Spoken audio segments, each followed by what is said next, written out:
হুনাইনের যুদ্ধের কথা নিশ্চয়ই শুনেছেন। কত হিজরিতে হয়েছিল? 8ম হিজরি। তার মানে মক্কা বিজয়ের ইমিডিয়েট পরেই, কয়েক সপ্তাহ পরেই তো হুনাইনের যুদ্ধ হয়েছিল। তো এই হুনাইনের যুদ্ধে অনেক ওয়ার বুটিজ মুসলমানদের করতলগত হয়েছিল, মানে অনেক গানিমাত, অনেক সম্পদ ওনারা যুদ্ধ শেষে যুদ্ধলব্ধ সম্পদ হিসেবে পেয়েছিলেন। 24,000 উট। কত উট? 24,000 উট, প্রায় 40,000 ভেড়া। এত পরিমাণ গনিমত যখন রাসূল সাল্লাল্লাহু আলাইহি ওয়াসাল্লাম পেলেন, তিনি এগুলো বন্টন করতে শুরু করলেন। কিন্তু রাসূল সাল্লাল্লাহু আলাইহি ওয়াসাল্লাম তিনি বন্টন করতে যেয়ে আনসারী সাহাবীদেরকে, অর্থাৎ মদিনার যে সাহাবারা, তাদেরকে কিছুই দিলেন না, বরং তিনি মক্কার সাহাবাদেরকে দিলেন, অন্যান্য গোত্রের লোকদেরকে দিলেন, আশেপাশের সবাইকে দিলেন, কিন্তু দিলেন না কাদেরকে? আনসারী সাহাবীদেরকে। ফলে এত বিশাল ওয়ার বুটিজ, এর মধ্যে থেকে কিছুই আনসারীরা পেল না। ওনাদের মধ্যে ক্ষোভের জন্ম নিল, ওনাদের মধ্যে একটু অসন্তোষ তৈরি হলো, ক্ষোভের জন্ম হলো, এবং ক্ষোভ থেকে ওনারা সমালোচনা করতে আরম্ভ করলেন আল্লাহ রাসূল সাল্লাল্লাহু আলাইহি ওয়াসাল্লামের।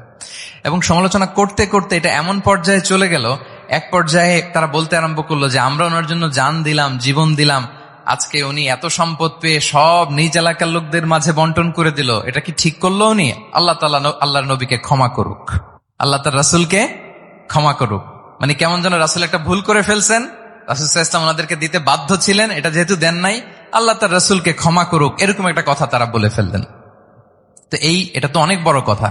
আল্লাহ রাসূল সাল্লাল্লাহু আলাইহি ওয়াসাল্লাম যখন এই কথা শুনলেন, তখন তিনি আনসারী সাহাবীদেরকে জড়ো করে একটা গেট টুগেদার করে এমন ইমোশনালি ওনাদেরকে কাবু করলেন, ইমোশনাল ইন্টেলিজেন্স ইউজ করলেন। এখানে তারা এসেছিল ক্ষোভ নিয়ে, অসন্তোষ নিয়ে, পরে সবাই কান্না করে রাসূল সাল্লাল্লাহু আলাইহি ওয়াসাল্লামের কাছে ক্ষমা চেয়ে সেই মজলিস থেকে উঠতে বাধ্য হয়েছে।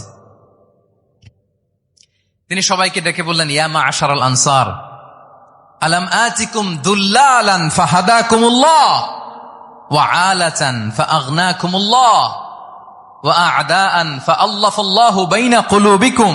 চমৎকার চমৎকার এক্সপ্রেশন, যে ওহে আনসাররা, আমি কি তোমাদেরকে পথভ্রষ্ট পাইনি, পথহারা পাইনি? আমার ওসিলায় তোমরা হেদায়েতের দেখা পেয়েছো। আমি কি তোমাদেরকে নিঃস্ব পাইনি? আমার ওসিলায় তোমরা সমৃদ্ধ হয়েছো, সম্পদশালী হয়েছো। আমি কি তোমাদেরকে যুদ্ধরত অবস্থায় পাইনি? আউস খাজরাজ তোমরা তো ফাইট করতেছিলে ইচ আদার। আমি যে তোমাদের মধ্যে সম্প্রীতি আর ভালোবাসার মেলবন্ধনে তোমাদেরকে একত্রিত করে দিলাম।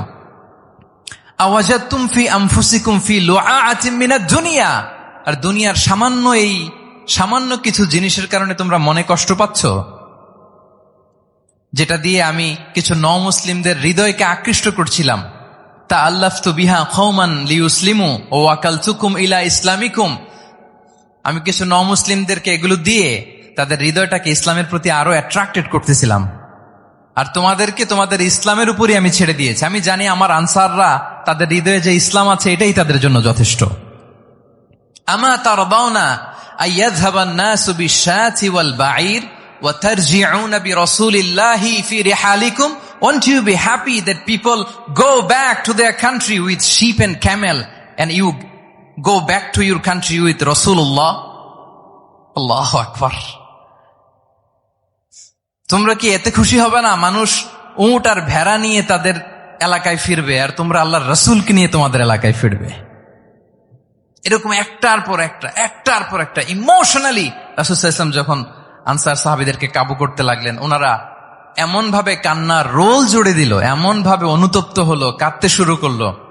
পরে এরা বলতে আরম্ভ করলো, আমি তো 2-1 বাক্য বললাম, লম্বা চূড়া মন মাতানো বক্তব্য, হৃদয় স্পর্শী বক্তব্য। তারা বললো, ইয়া রাসূলুল্লাহ, আমরা শুধু আপনাকে পেয়েই খুশি। রাসূল সাল্লাল্লাহু আলাইহি ওয়াসাল্লাম বলেন, গোটা বিশ্বের মানুষ যদি এই পথ ধরে আর আনসারীরা যদি এই পথ ধরে, আমি এই পথ ছেড়ে দিয়ে আনসারীদের পথে হাঁটবো। আল্লাহ তুমি আনসারদের ক্ষমা করো, তাদের সন্তানদের ক্ষমা করো, তাদের নাতিদেরকে ক্ষমা করো। এভাবে মর্মস্পর্শী বক্তব্য যখন ইমোশনাল ইন্টেলিজেন্স দিয়ে যখন রাসূল সাল্লাল্লাহু আলাইহি ওয়াসাল্লাম বললেন, সব আনসারী সাহাবারা কাঁদতে আরম্ভ করলেন। সবাই ফাবাকাল কওমু হাত্তা আখদালু লুহাহুম, তাদের প্রত্যেকের দাড়ি ভিজে গেল, এমন কান্না জুড়ে দিল। আল্লাহু আকবার। তাহলে এটা ছিল রাসূল সাল্লাল্লাহু আলাইহি ওয়াসাল্লামের বক্তব্যের মাধ্যমে শ্রোতাদের মাঝখানে প্রভাব সৃষ্টি করার ক্ষমতা। চিন্তা করতে পারেন, হৃদয় কেঁপে ওঠে না এই কথা শুনলে? Won't you be happy people go back to their home with sheep and camel, and you take the messenger of Allah with you? মানুষ ছাগল ভেড়া নিয়ে ফিরতেছে, তোমরা তো আল্লাহর নবীকে নিয়ে ঘরে ফিরতেছো। আল্লাহু আকবার।